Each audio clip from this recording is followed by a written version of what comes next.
बिस्मिल्लाहिर्रहमानिर्रहीम। Zero land की तलाश। मुसन्निफ इब्ने सफ़ी। इमरान सीरीज़। जेमसन और सफदर भी वापस आ गए थे और एक्स2 की हिदायत के मुताबिक जेमसन सिर्फ साइको मेंशन तक महदूद होकर रह गया था और सफदर के हिस्से में आई थी एक पार्टी की निगरानी जिसके अफराद इन दिनों सर सुल्तान का ताकुब कर रहे थे। और ये बात पाए सबूत को पहुंच गई थी कि सर सुल्तान का ताकुब 3 मुख्तलिफ पार्टियों के अफराद करते हैं। तीनों के ठिकानों से भी एक्स2 के मातहत आगाह हो चुके थे। सफ़ेद फामों की दूसरी टोली की निगरानी कैप्टन खावर कर रहा था। तीसरी टोली स्याह फामों की थी जिनकी निगरानी चौहान के जिम्मे डाली गई थी।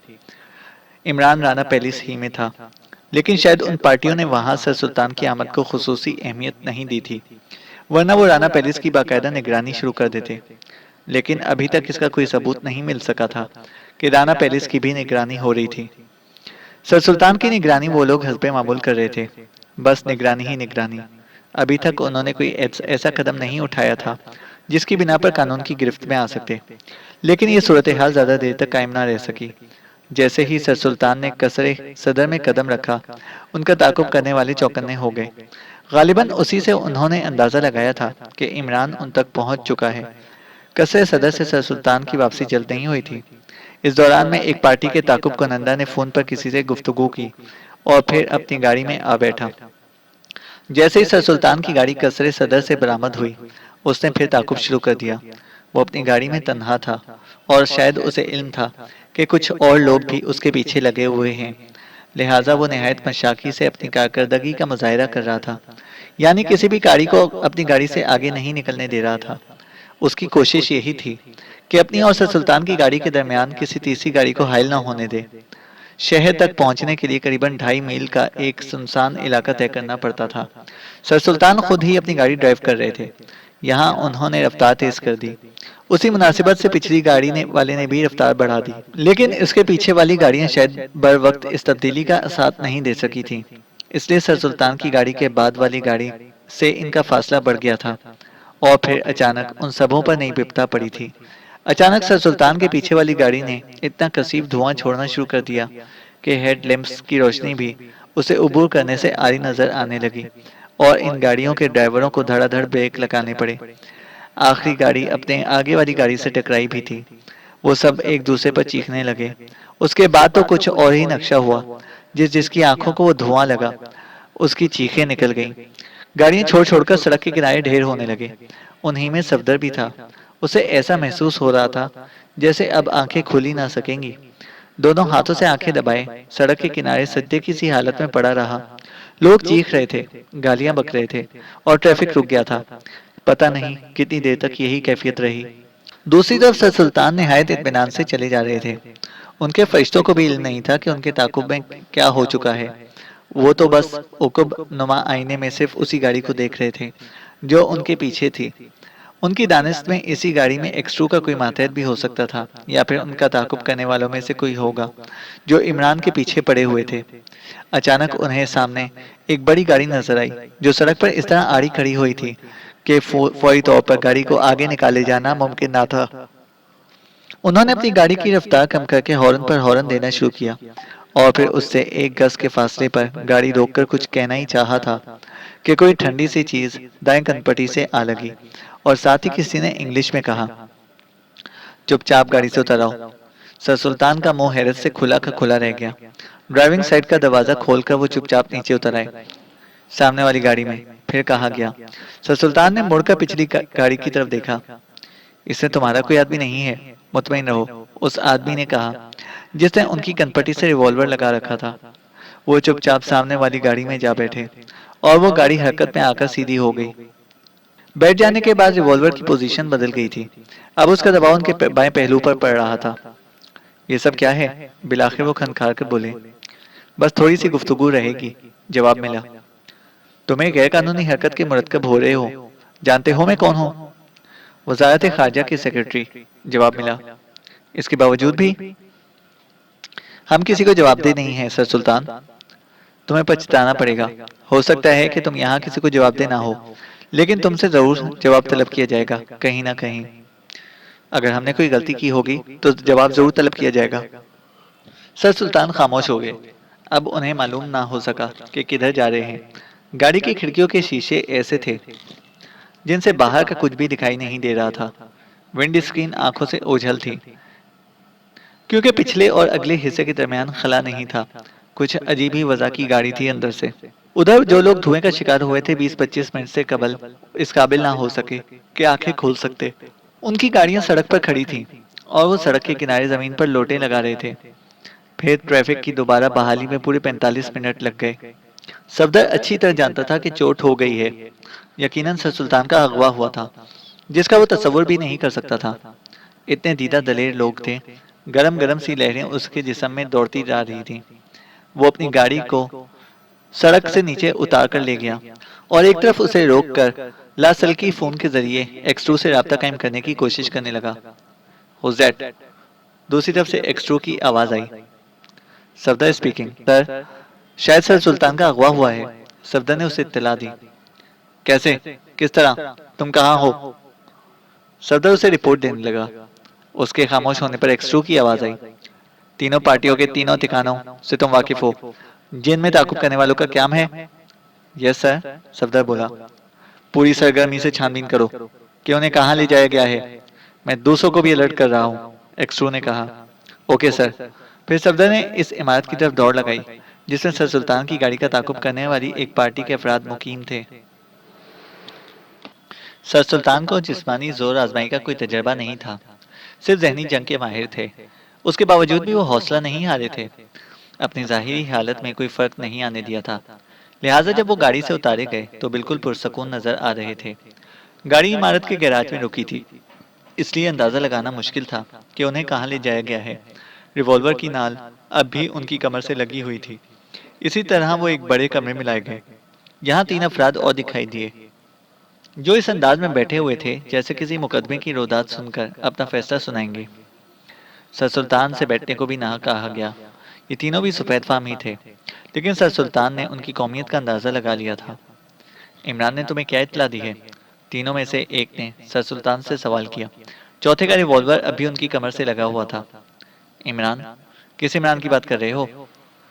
उसी इमरान की जिसे शिमला से बाउल सौफ नामी पेंटिंग हासिल की थी, एक ने कहा। वो तो समंदर में गर्क हो गया था, सर सुल्तान बोले। हमें बेवकूफ बनाने की कोशिश मत करो, वो तुमसे मिल चुका है। तुमने शायद ख्वाब देखा है, सर सुल्तान बोले। अच्छी बात है, तुम लोग सिर्फ तशद्दुद की जबान ही समझते हो, एक बोला। बकवास बंद करो, यकबैक सर सुल्तान को गुस्सा आ गया। तुम क्या समझते हो कि इस गैर कानूनी हरकत की सजा पाए बगैर यहाँ से निकल सकोगे? गैर मुल्की ने इस तरह कहका लगाया जैसे किसी बच्चे की लाफो गुजाब से महजूज हो रहा हो। सर सुल्तान का गुस्सा बढ़ता जा रहा था। वो बहुत सीनियर आदमी थे, उजरा तक उनका एहतराम करते थे। तुम कसरे सदर क्यों गए थे? उस गैर मुल्की ने सवाल किया। ओह, वो मिट्टियां भेज कर बोले। तुम आखिर हो कौन और तुम्हें क्या हक हासिल है कि मुझसे इस किस्म के सवालात करो? हम तुम्हें इस ओहदे से बरतरफ भी करा सकते हैं, एक गैर मुल्की बोला। कोशिश करो, यकीन करो, तुम बिल्कुल बेदस्तुपा होकर रह जाओगे, गैर मुल्की ने कहा। मुझे यकीन है कि तुम दुरुस्त कह रहे हो, लेकिन मैं तुम्हें तो जवाबदेह नहीं हूँ। जो कुछ भी मालूम करना चाहते हो मुझसे आगे बढ़कर मालूम करो। हो सकता है वहां तुम्हारी धमकी कारगर हो जाए। सर सुल्तान बोले। नहीं, हम चाहते हैं कि तुम बाइज्जत तौर पर रिटायर होकर जिंदगी बसर करो और इसके बाद भी हमारे लायक कोई खिदमत हो तो आगाह करो। सर सुल्तान निचला होंठ दांतों में दबाकर रह गए। सुनो, मैं ब्लड प्रेशर का मरीज हूँ, मेरी तबीयत बिगड़ रही है, बिलाखिर उन्होंने भराई हुई आवाज में कहा।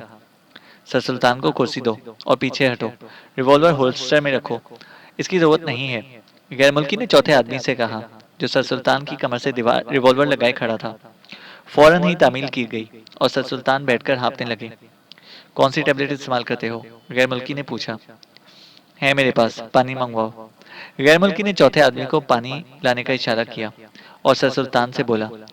ये महज इत्तफाक है कि हमें ये कदम उठाना पड़ा, वरना हम तो दोस्तों के दोस्त हैं। हम नहीं चाहते कि दूसरे लोग इमरान को आहनी पर्दे के पीछे पहुंचा दें। तुम लोगों की कोई भी बात मेरी समझ में नहीं आ रही, सर सुल्तान ने कहा। खैर खैर, पहले तुम दवा खा लो, बातें बाद में होंगी। शायद तुम मामलात की नौयत से आगाह नहीं हो, वो बोला। सर सुल्तान कुछ ना बोले। हैरत से उसकी तरफ देखते रहे। इतने में चौथा आदमी गिलास में पानी ले आया और सर सुल्तान ने जेब से दवा की शीशी निकाली और पानी के साथ 2 टिक्कियां हलक से उतार ली। इसके बाद आंखें बंद करके कुर्सी से की पुष्ट से टिक गए। क्या डॉक्टर की जरूरत महसूस कर रहे हो सर सुल्तान? गैर मुल्की ने पूछा। लेकिन सर सुल्तान आंखें खोले बगैर हाथ उठाकर रह गए। इशारा किया था कि इसकी जरूरत नहीं। वो सोच रहे थे कि उनके आदमी यकीनी तौर पर इनका ताकुब करने वालों की निगरानी करते रहे होंगे, लिहाजा मुमकिन है कि जल्द ही इस इमारत पर रेड हो जाए। वरना वो बिल्कुल ठीक थे, महज अदाकारी करके वक्त गुजारना चाहते थे। इमरान के मुहकमे को इतना नाकारा नहीं समझते थे कि नाउमीद हो जाते। थोड़ी देर बाद गैर मुल्की ने फिर पूछा, क्या मैं डॉक्टर को बुलवाऊं? नहीं, सर सुल्तान ने नकाहत भरी आवाज में कहा और आंखें खोलकर बोले, जरा देर में संभल जाऊंगा। मुझे बेहद अफसोस है सर सुल्तान कि हमें इस हद तक जाना पड़ा। हम मजबूर थे क्योंकि मुखालिफ कैंप के लोग भी इमरान की ताक में हैं, एक गैर मुल्की बोला। और मुझे हैरत है कि तुम एक मुर्दा आदमी के बारे में इस किस्म की बातें कर रहे हो, सर सुल्तान ने कहा। तुम लोगों को गलत फहमी हुई थी, वो जिंदा है और अगर अब तक वो तुमसे नहीं मिला तो मुझे इसकी वफादारी पर शुबा है, वो बोला। कोई बात मेरी समझ में नहीं आ रही, सर सुल्तान बोले। अगर वो वाकई तुमसे नहीं मिला तो यकीनन वो जीरो लैंड वालों के लिए भी काम करने लगा है, गैर मुल्की ने कहा और सर सुल्तान को बताने लगा कि इमरान भी मरीख वाले स्कैंडल में मुलविस रहा है और खुद इनकी सिक्योरिटी फोर्स को भी जल देकर निकल गया था। यकीन करो, ये खबर मेरे नज़दीक जिन भूतों वाली कहानियों से ज़्यादा अहमियत नहीं रखती। मैं तस्वुर भी नहीं कर सकता कि इमरान जिंदा होगा, सर सुल्तान बोले। वो जिंदा है और यहाँ वापस पहुंच चुका है और अब तक हमारे 4 आदमियों को नाकारा बना चुका है, वो बोला। अगर ये सच है तो इससे जबरदस्त हिमाकत सरजद हुई है, सर सुल्तान ने कहा। मेरा ख्याल है कि वो तुमसे मिल चुका है, तुम इसी अंदाज में दौड़ धूप धूप करते रहे हो, वो बोला। खुदा की पनाह, ये दौड़ धूप तो उस औरत के लिए थी जो इमरान की बेवा बनकर नमोदार हुई है। कसरे सदर भी इसलिए गया था कि उसे यहाँ की शहरियत दिलवाने की कोशिश करूं। वो यहीं रहना चाहती है और मिस्टर रहमान की भी यही ख्वाहिश है, सर सुल्तान ने कहा। हाँ, हमने इस औरत के बारे में खबर पड़ी थी, गैर मुल्की ने लापरवाही से कहा। दफतन चौथे आदमी के हलक से एक अजीब सी आवाज निकली और वो मुंह के बल फर्श पर ढेर हो गया। तीनों गैर मुल्की उछलकर खड़े हो गए। ठीक उसी वक्त एक रोशनदान से आवाज आई, तुम सब हमारी जद में हो और पिस्तौलों पर साइलेंसर लगे हुए हैं। सर सुल्तान भी कुर्सी से उठ गए। उनकी नजरें फर्श पर गिरे हुए गैर मुल्की पर जम गई थीं, जिसके बाएं पहलू से खून बह बहकर फर्श पर फैल गया था। तुम सब अपने हाथ ऊपर उठाओ और दीवार की तरफ मुंह करके खड़े हो जाओ, रोशनदान से आवाज आई, वरना तुम्हारा भी यही हशर होगा। ये किसकी आवाज है सर सुल्तान? गैर मुल्की ने पूछा। मैं नहीं जानता, मैं क्या जानूं? क्या तुम देख नहीं रहे हो कि मेरे हाथ भी उठे हुए हैं? चलो जल्दी करो, तुम सब, रोशनदान से फिर आवाज आई। वो हाथ उठाए हुए दूसरी तरफ मुड़े और दीवार के करीब जा रुके। सर सुल्तान भी उनमें शामिल थे। उठे हुए हाथों के साथ दीवार की तरफ मुंह करके खड़े हो गए। इमरान के अलावा कोई नहीं हो सकता सर सुल्तान, गैर मुल्की ने गुस्सीले लहजे में कहा। अगर हमारा वो आदमी मर गया है तो तुम्हारी हुकूमत नतीजे की जिम्मेदार होगी। इतने में कई अफराद के कदमों की आवाज सुनाई दी और साथ ही उनसे कहा गया था कि अगर उनकी पोजीशन में कोई तब्दीली हुई तो गोली मार दी जाएगी। इसके बाद उनकी जामा तलाशी ली गई और उनकी जेबों से बरामद होने वाले असलहे पर उन नामालूम आदमियों का कब्जा हो गया। अब तुम लोग अपने हाथ गिराकर हमारा सामना कर सकते हो। सर सुल्तान प्लीज आप बैठ जाइए, रोशनदान से आवाज आई और इस बार सर सुल्तान ने आवाज पहचान ली। ये इमरान था। वो सब रोशनदान की जानिब बढ़े और करीब ही 2 ऐसे अफराद नजर आए जिन्होंने उनको स्टेन गनों से कवर कर रखा था। फिर कुछ देर बाद इमरान ने एक दरवाजे से अंदर दाखिल होकर सर सुल्तान से बोला, आप तशरीफ ले जा सकते हैं। लेकिन सर सुल्तान फर्श पर पड़े हुए आदमी की तरफ देखकर हिकलाए। आप फिक्र ना कीजिए, सब ठीक है, इमरान सर हिलाकर बोला। जाइए। ये मुनासिब ना होगा सर सुल्तान, गैर मुल्की ने भराई हुई आवाज में कहा। जाइए जनाब, इमरान ने किसी कदर सख्त लहजे में कहा और सर सुल्तान उसी दरवाजे से गुजर गए जिससे इमरान दाखिल हुआ था। चंद कदम चले थे कि ब्लैक जीरो दिखाई दिया। आपकी गाड़ी बंगले पर पहुंचा दी गई है, इसने इत्तला दी और दूसरे दरवाजे की तरफ इशारा करता हुआ बोला, आप मेरे साथ आइए। उसने उन्हें बंगले तक पहुंचाया। वो बिल्कुल खामोश थे। उनके जहन पर चौथे आदमी की मौत मुसल्लत थी। मुसलसल इसी के बारे में सोचे जा रहे थे। दूसरी सुबह उनकी तबीयत सचमुच खराब हो गई थी, लेकिन आंख खुलते ही उन्होंने फोन पर राना फेलिक्स के नंबर डायल किए।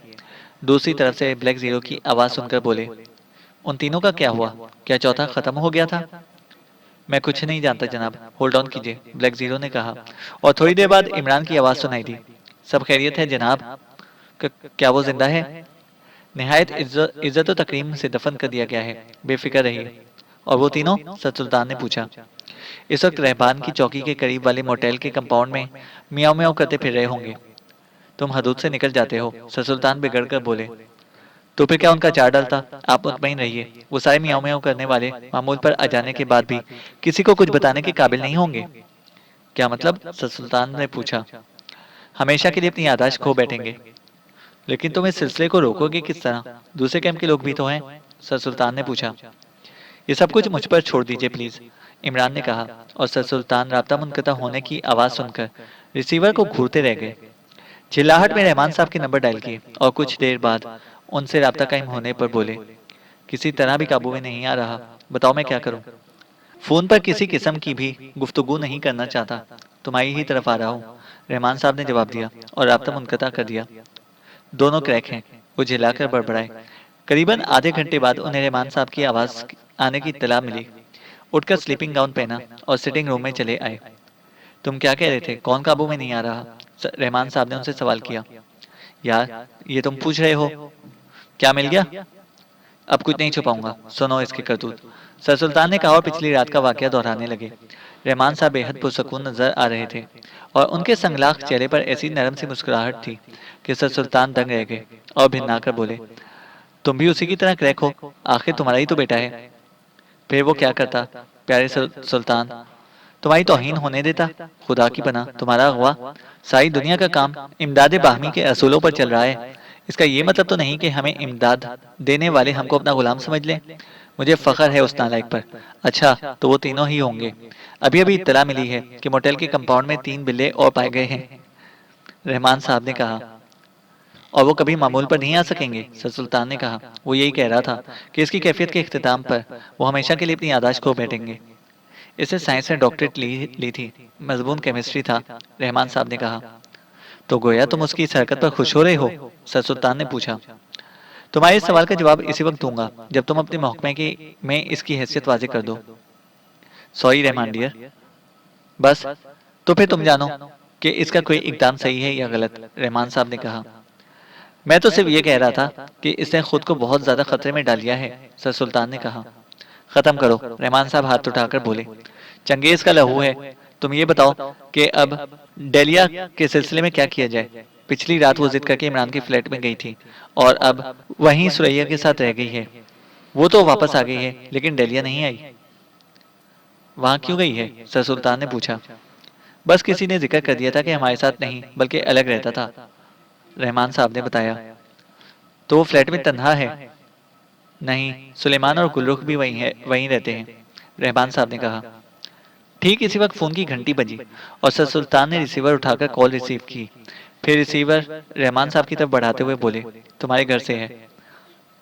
रहमान साहब की आंखों से हैरत का इजहार हुआ और उन्होंने रिसीवर ले लिया। दूसरी तरफ से कोई कह रहा था, सुलेमान की कॉल आई थी, फ्लैट में कोई गड़बड़ हुई है, कुछ लोग फ्लैट पर हमलावर हुए थे। कौन लोग, रहमान साहब ने पूछा। ये उसने नहीं बताया, बहुत घबराया हुआ था, इत्तला देकर फोन बंद कर दिया। रहमान साहब ने राब्ता मुनक़ता करके अपने किसी मातहत के नंबर डायल किए और उसे जल्दी जल्दी कुछ हिदायत दी। फिर सर सुल्तान को इस वाक़े की इत्तला दी और दरवाजे की तरफ बढ़ गए। इमरान के फ्लैट तक वो बड़ी तेज रफ्तारी से गाड़ी लेकर गए थे और इस वक्त वहां पहुंचे जब पुलिस पूरी इमारत को घेरे में ले चुकी थी। गालिबन ये इन्हीं की हिदायत के मुताबिक हुआ था। वो गाड़ी से उतरकर आगे बढ़े और फिर इन्हें इमरान के फ्लैट की खिड़की से धुआं निकलता हुआ नजर आया। लेकिन एक पुलिस ऑफिसर से मालूम हुआ कि सिर्फ धुआं ही धुआं है, आग कहीं नहीं दिखाई देती। फिर उनके एक मातहत ने आगे बढ़कर बताया कि गैस मास्क मंगवाए गए हैं। कुछ लोगों ने फ्लैट में दाखिल होने की कोशिश की थी, लेकिन बेहोश होकर गिर पड़े। करीबन आधे घंटे के बाद वो फ्लैट में दाखिल हो सके, लेकिन इस तरह के उनके चेहरे पर भी गैस मास्क चढ़ा हुआ था। अंदर सुलेमान और गुलरुख के अलावा 3 सफेद फार्म अफराद भी बेहोश पड़े मिले थे, लेकिन डेलिया का कहीं पता नहीं था। उन पांचों को बहालत बेहोशी ही अस्पताल पहुंचा दिया गया। रहमान साहब साथ गए थे। फ्लैट मुकफल कर दिया गया, लेकिन अभी तक कोई ऐसा नहीं मिला था जो डलिया के बारे में भी कुछ बता सकता। रहमान साहब ने अपने मातहतों को खासतौर पर ताकीद कर दी थी कि तीनों सफ़ेद फार्मों पर कड़ी नज़र रखें और किसी को भी उनसे मिलने ना दें, ख्वाह वो किसी भी हैसियत का आदमी हो। अगर वो सफारत खाना भी इनका दावेदार हो, तब भी किसी को उनके करीब ना जाने दिया जाए। वो खुद सुलेमान और गुलरुख के होश में आने का इंतजार कर रहे थे। सबसे पहले गुलरुख होश में आई। रहमान साहब को देखकर रोने लगी। उन्होंने नरम लहजे में उसे तसल्लियां दी। इस वाक़ये से मुतालिक सवाल किया। गुलरुख हिचकियां लेती हुई बोली, हम सो रहे थे कि सुबह ही सुबह किसी ने दरवाज़ा खटखटाया। सुलेमान ने उठकर दरवाज़ा खोला और वो तीनों अंग्रेज ज़बरदस्ती अंदर घुस आए। मेम साहब भी बेदार हो गई थी। इन अंग्रेज़ों ने ज़बरदस्ती उन्हें उठा ले जाने की कोशिश की और मेम साहब ने ना जाने क्या किया कि एक बिजली सी चमकी और तीनों अंग्रेज धड़ाम से गिर पड़े। सुलेमान कोठी फोन करने दूसरे कमरे पर दौड़ गया। फिर अचानक धुआं फैलने लगा और मुझे नहीं याद कि इसके बाद क्या हुआ। वो डेलिया के बारे में कुछ भी ना बता सकी। सुलेमान के होश में आने के बाद भी उससे भी रहमान साहब ने डेलिया के बारे में इस्तफसार किया, लेकिन वो गुलरुख के बयान में कोई इजाफा ना कर सका। तीनों सफ़ेद फार्म भी होश में आ गए और रहमान साहब के मातहतों को तरह तरह की धमकियां देते रहे, लेकिन उन्होंने उनको बिस्तरों से हिलने भी नहीं दिया। फिर रहमान साहब का सामना हुआ और वो उनसे भी उलझ पड़े। तुम तीनों जेर हिरासत हो, रहमान साहब ने सख्त लहजे में कहा। किस बिना पर? तीनों में से एक बोला। मेरे मकान में जबरदस्ती घुसने के जुर्म में। हमें सफारत खाने से रब्ता कायम करने दो, उनमें से एक बोला। तुम यहाँ से सीधे जेल जाओगे, सफारत खाने के लोग वहीं तुमसे रब्ता कायम करेंगे, सर रहमान ने कहा। तुम्हारा ओहदा? उसने भवें सुकोड़ कर सवाल किया। Director general of CIP, Rahman साहब ने कहा और अपने मातहतों से बोले, यहाँ से इन्हें हथकड़ियाँ लगाकर ले जाना। इन पर डेलिया मोरान नामी एक औरत के अगवा का इल्ज़ाम भी है। वो निकल गई। मिस्टर डायरेक्टर जनरल, एक सफेद फार्म ने बुरा सा मुंह बनाकर बोला। तुम आखिर गैर कानूनी तौर पर इस फ्लैट में क्यों घुसे थे? सर रहमान ने पूछा। हमने एक बैनुल अक़वामी कानून के मुताबिक अमल करने की कोशिश की थी। क्या मतलब? साहब ने कहा। ये बात हम तुम्हें सफारत खाने के तवस से बता सकेंगे। सफेद फार्म ने बुरा सा मुंह बनाकर कहा। तुम शौक से हमें जेल भिजवा दो। रहमान साहब कमरे से बाहर निकल आए। थोड़ी ही दूर गए थे कि उकुब से एक आदमी तेजी से उनके करीब आकर बोला, वो बेचारा ठीक कह रहा है। रहमान साहब चौंक कर रुक गए और आंखें फाड़ फाड़ कर उसे देखने लगे। चलते रहिए, वो आहिस्ता से बोला। मैं भी इसी गलत फहमी में मुब्तला रहा था कि डेलिया मोरान भी इन्हीं लोगों में से होगी जो मुझे घेरने की कोशिश कर रहे हैं। अच्छा, तो फिर? रहमान साहब ने पूछा। इसका ताल्लुक किसी भी कैंप से नहीं था। वो T3B थी। नहीं, रहमान साहब फिर रुक गए। यकीन कीजिए, और वो बेचारा दुरुस्त कह रहा था कि उसने एक बैनुल अक़वामी कानून के मुताबिक अमल करने की कोशिश की थी, क्योंकि उसे कहीं भी गिरफ्तार किया जा सकता है और गोली मारी जा सकती है। किसी भी मुल्क की पुलिस किसी दूसरे मुल्क में उसके खिलाफ कार्रवाई कर सकती है और ये खुसूसी बैनुल अक़वामी कानून के तहत होगा। लेकिन T3B ने ऐसी हरकत क्यों की थी? मेरी कोठिया फ्लैट से उसे क्या सरोकार? रहमान साहब ने पूछा। उसे भी यकीन नहीं आया था कि मेरी तहवील में बाउल्दे सौफ का कोई नेगेटिव नहीं है। वो पहले उसे कोठी में तलाश करती रही, फिर फ्लैट का रुख किया। काश मुझे पहले ही उसकी असलियत का इल्म हो जाता, वो बोला। तो इसका ये मतलब हुआ कि तुम तीन अतराफ से घिरे हुए हो, रहमान साहब ने कहा, और चौथी सिमत अपने लिए खुली रखी है। आप फिक्र ना कीजिए, उसने कहा। अब कम से कम अपनी माँ पर ही रहम खाओ, रहमान साहब ने कहा। इन्हें बता दीजिएगा कि मैं जिंदा हूँ और सारी कौम की माओ की खिदमत में मैंने अपनी जिम्मे ले रखी है, इमरान ने कहा। रहमान साहब ने एक तवील सांस ली और उसे सिर्फ घूर कर रह गए। तो तुम घर नहीं चलोगे? रहमान साहब ने पूछा। डैडी प्लीज मुझ पर रहम कीजिए, मैं सबको खतरे में नहीं डाल सकता, लेकिन इंशाल्लाह मैं इस तंजीम को ठीक कर दूंगा जो मेरे मुंह आएगी, इमरान ने कहा। क्या नेगेटिव हैं तुम्हारे पास? रहमान साहब ने पूछा। ये हकीकत है कि वो नेगेटिव स्लाइड्स बनाते वक्त ज़ाया हो गए थे, लेकिन अब मामला दूसरा है। अगर सर सुल्तान मुनासिब समझे तो आपको सब कुछ बता देंगे, इमरान बोला। लेकिन तुम जिस भकेड़े में पड़ गए हो, इससे निकलने की क्या सूरत होगी? रहमान साहब ने पूछा। हालात पर मुनहसर है, अभी कुछ भी नहीं कह सकता। बहुत मोहतात रहने की जरूरत है, रहमान साहब बोले। आप बेफिक्र रहें, इमरान बोला। इन लोगों की तरफ से ज्यादा होशियार रहना जो हमदर्द बनकर सामने आ रहे हैं, रहमान साहब ने कहा। अब जो कुछ भी होना है इसका फैसला सदर मुमलिकत करेंगे। क्या मतलब? रहमान साहब ने कहा। सर सुल्तान ही बता सकेंगे आपको, बस अपनी दुआ में याद रखिएगा, इमरान ने कहा और फिर अस्पताल के एक वार्ड में दाखिल होकर नजरों से ओझल हो गया। रहमान साहब बुत बने वहीं खड़े रह गए।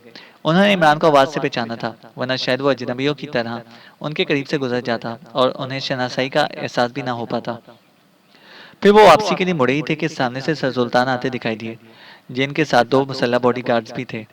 वो तो ठीक है ना? सर सुल्तान ने करीब पहुंचकर आहिस्ता से पूछा। बॉडीगार्ड्स चंद कदम के फासले पर रुक गए थे। किनकी बात कर रहे हो? रहमान साहब ने पूछा। वही तीनों। मेरा मतलब है कि बिल्लियों की तरह तो, सर सुल्तान ने कहना चाहा। नहीं, रहमान साहब हाथ उठाकर बोले। उनके चेहरे पर नागवारी के आसार थे।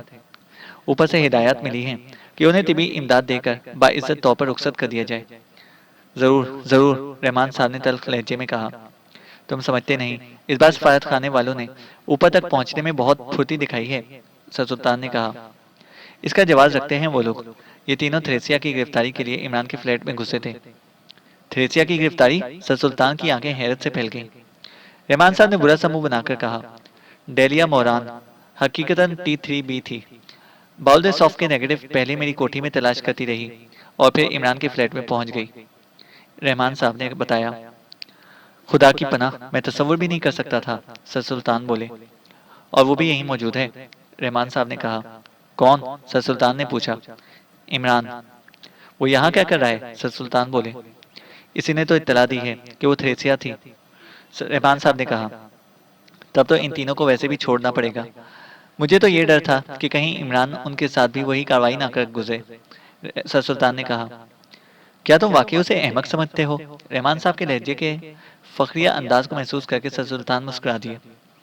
उन्होंने रहमान साहब का शाना थपक कर कहा। सवाल ही पैदा नहीं होता, लेकिन मुझे इसका इल्म नहीं था कि उन तीनों को किस बिना पर रिहा कर देने का हुक्म दिया गया है। सुनो, रहमान साहब एक एक लफ्ज पर जोर देकर बोले। अगर इन लोगों ने इमरान का पीछा न छोड़ा तो मुझे कोई और कदम उठाना पड़ेगा। क्या मतलब? सर सुल्तान ने कहा। मैं जानता हूँ कि उनके मकामी एजेंट कौन कौन हैं और कहाँ कहाँ हैं, रहमान साहब ने कहा। अच्छा, तो फिर? सर सुल्तान ने पूछा। उसे उनकी लिस्ट फराहम कर दी जाएगी। सर सुल्तान सिर्फ मुस्कुरा कर रह गए और रहमान साहब उन्हें घूरते रहे हुए बोले। इस तरह मुस्कुराने का मतलब? क्या तुम ये समझते हो कि वो खुद नहीं जानता कि मकामी एजेंटों में कौन कौन है और कहाँ कहाँ है? ये चक्कर ही दूसरा है रहमान। वो तो सिर्फ उनसे निपट रहा है जो उसे घेरने की कोशिश कर रहे हैं, सर सुल्तान बोले। कुछ भी हो, मैं ये चाहता हूँ कि मेरा पैमाना सबर लबरेज ना हो, रहमान साहब ने कहा और सर सुल्तान को वहीं छोड़कर आगे बढ़ गए। सर सुल्तान की रहनुमाई उस कमरे तक की गई जहां वो तीनों सफेद फार्म आराम कर रहे थे। उन्होंने उनसे अपना तारुफ कराया और इनकी खैरियत दरियाफ्त की। अब हम बिल्कुल ठीक हैं, लिहाजा में जाने की इजाज़त दीजिए, एक सफेद फार्म बोला। ज़रूर ज़रूर, लेकिन बराह करम T3B से मुतालिक रिपोर्ट की एक कॉपी मेरे ऑफिस को भी भिजवा देना। वो तो होगा ही, सफेद फार्म मुस्कुराकर बोला। ज़ाब्ते की कार्रवाई बहरहाल होगी। सर सुल्तान वापसी पर खासे मुतमईन नजर आ रहे थे। चैनल को सब्सक्राइब करें और बेल आइकन को प्रेस करें ताकि हमारी हर अपडेट आपको बर वक्त मिल सके।